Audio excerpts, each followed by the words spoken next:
Loreta Skillok vlerëson shkrimtarët shqiptar. Në ditën e poezisë përkthyesja e letërsisë shqiptare në gjuhën gjermane, Loreta konstaton me kënaqësi se letërsia shqiptare është e krahasueshme me atë europiane dhe kjo i jep krenari dhe gëzim.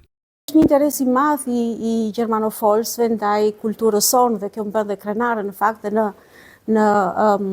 në fushën intelektuale ku ndodhem unë në universitet. Krenojmë dhe shpesh me letërsinë që përkthej. E fundit ka qenë Dritura Golli, ka qenë poezitë e Dritura Gollit, një projekt shumë i madh.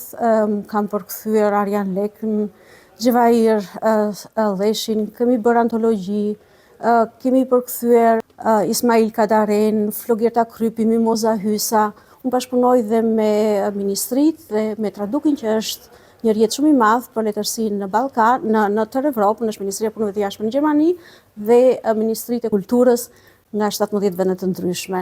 Megjithse jeton e punon në Gjermani, Loreta është një gjurmuese e kualifikuar e zhvillimeve letrare në Shqipëri dhe mban kontakte periodike me autorët shqiptar.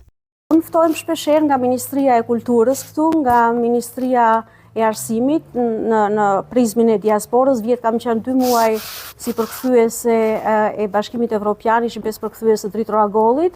Kemi bërë dhe aty shumë takime me studentët, ishim në Tirana Gate, një festival që organizohet çdo vit në Shqipëri.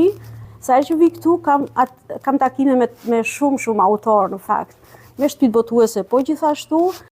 Loreta Skillok është shqiptarja e adhuruar ndër gjermanët si pedagogët e letërsisë krahasuese, ndërkohë që në hapësirat kulturore e letrare gjermane, emri i saj është i preferuar dhe i kërkuar si përkthyese e letërsisë shqipe në gjermanisht.